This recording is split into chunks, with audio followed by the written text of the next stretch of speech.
Assalamualaikum dear students, welcome to my YouTube channel where you study with me। जी students कैसे हैं आप सब। स्टूडेंट आज की अपनी इस वीडियो में हम CS 101 की लेक्चर वाइज MCQ सीरीज का मॉड्यूल नंबर 41 टू 45 इंशाल्लाह डिस्कस करेंगे। तो चलिए स्टूडेंट वीडियो स्टार्ट करते हैं विदाउट टाइम वेस्ट किए। आपका मॉड्यूल नंबर 41 है रोल ऑफ कंट्रोलर। ठीक है, इसका फर्स्ट MCQ है आपका communication between a computer and other devices is normally handled through an intermediary apparatus known as controller. ठीक है, ये अब आपकी कंट्रोलर की डेफिनेशन हो गई है। यहाँ से आपने इसको अच्छे से प्रिपेयर करना है, एज अ MCQ आए, एज अ डेफिनेशन आए, ताकि आप उसको सॉल्व कर सकें। जी नेक्स्ट चलते हैं। In the case of personal computer a controller may consist of circuitry permanently mounted on the computers motherboard.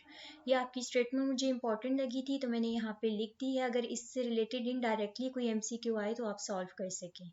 Next चलते हैं। द कंट्रोलर कनेक्ट्स विया। ठीक है, कंट्रोलर जो है वो किसके ज़रिए कनेक्ट होता है, केबल्स के ज़रिए। इसके बाद नेक्स्ट चलते हैं। The controller connects via cables to peripheral devices within the computer case और perhaps to a connector called port. ये अब आपके पास पोर्ट की डेफिनेशन। नेक्स्ट चलते हैं। Dash is attach on the back side of computer where external devices can be attached. ठीक है, जो पोर्ट है ये कंप्यूटर की बैक साइड पे अटैच होता है जहाँ पे आपकी एक्सटर्नल डिवाइस अटैच होती है। नेक्स्ट चलते हैं। A dash translates data and messages back and forth between forms compatible with the internal characteristics of the computer। तो ये आपका जो करेक्ट ऑप्शन है ये controller. A controller translates data and messages back and fourth, ठीक है, between forms compatible with the. Next है आपका USB स्टैंड्स फॉर। ठीक है, USB की एब्रीविएशन क्या होती है, यूनिवर्सल सीरियल बस। ये आपने याद रखना है। एब्रीविएशंस मैंने आपको सब छोटी भी हैं बड़ी कोई भी है, मैंने आपको सब प्रोवाइड की हैं, आप लोगों ने लाजमी करनी है। इसके बाद नेक्स्ट है। A single USB controller can be used as the interface between a computer and any collection of compatible devices. तो यहाँ पे आपका USB कंपैटिबल डिवाइसेस है। ठीक है, USB आपका करेक्ट आंसर है जी।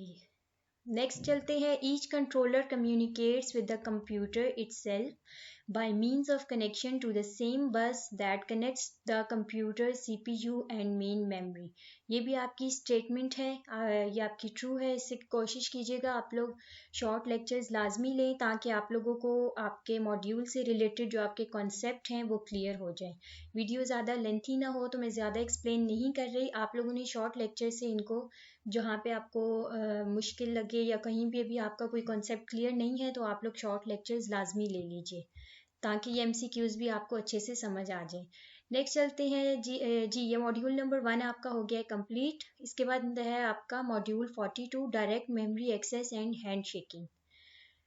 इसमें आपका controller can carry on its own communication with main memory during those nano second in which the CPU is not using the bus. This ability of a controller to access main memory called DMA।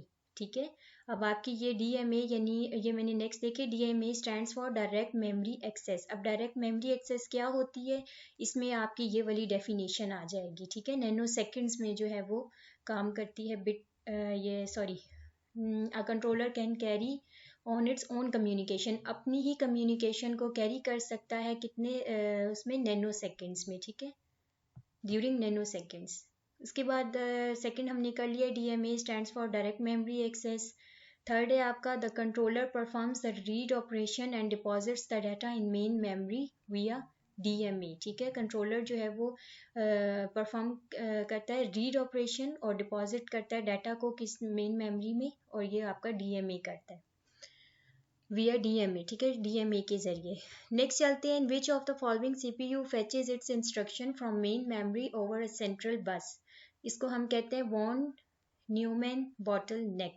ये आपका जो module number हमने 42 किया है ये आपका reading के हवाले से थोड़ा सा इंपॉर्टेंट है, तो आप लोगों ने इसको रीड कर लेना है 2-3 टाइम्स ताकि अगर इसमें से कोई इनडायरेक्टली आपको MCQ आए तो वो आप सॉल्व कर सके। डायरेक्ट MCQ इसमें से इतने नहीं थे, ना ही कोई डेफिनेशन थी आपकी, तो आपने इसको रीड कर लेना है ताकि इनडायरेक्टली MCQ कोई हो तो आप उसे सॉल्व कर लें। नेक्स्ट चलते हैं मॉड्यूल नंबर 43 है कम्युनिकेशन मीडिया। इसका फर्स्ट एमसीक्यू देख लेते हैं। Communication between computing devices is handle over 2 types of paths. ठीक है, ये आपके कौन से 2 टाइप्स हैं? Parallel and random communication, parallel and serial communication. तो ये ऑप्शन बी आपका करेक्ट है।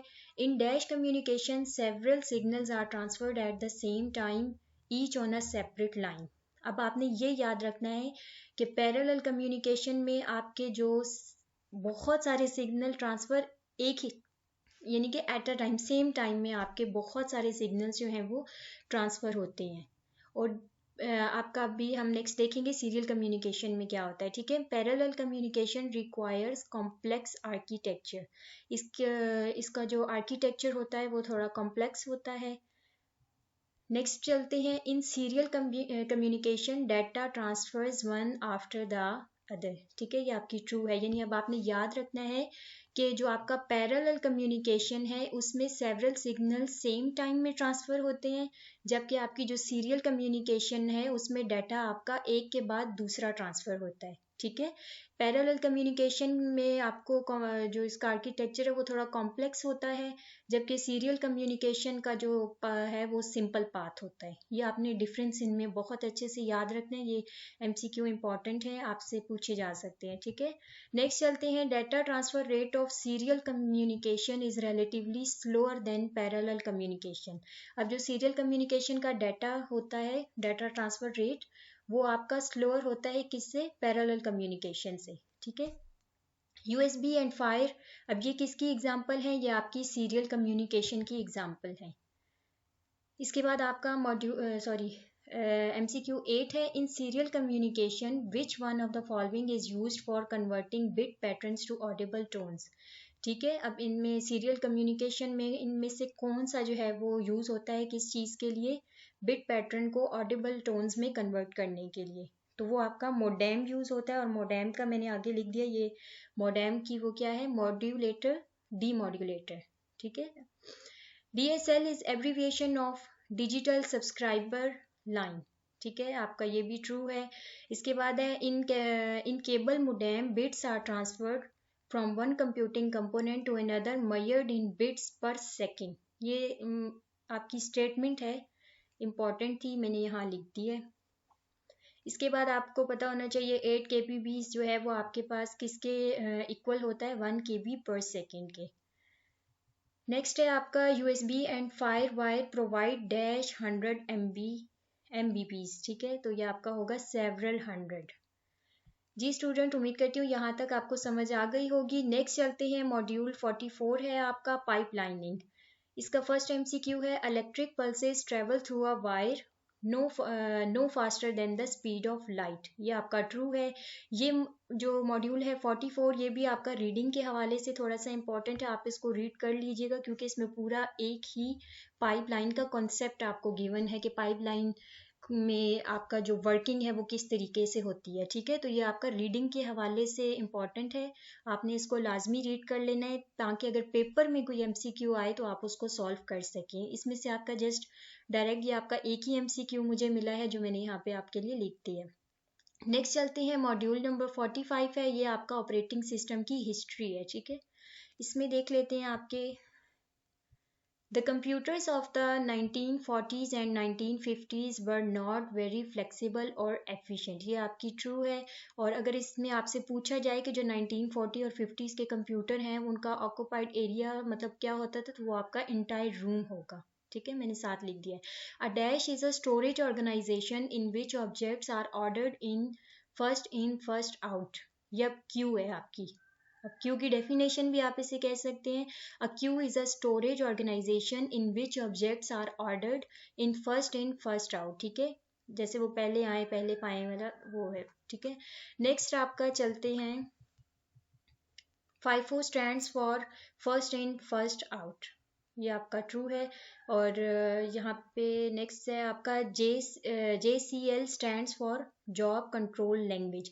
ये आपके तीनों जो MCQ है, ये 4, 3 और ऊपर जो हमने किया 2, ये बहुत इंपॉर्टेंट है आपके, तो इनको आपने अच्छे से याद रखना है।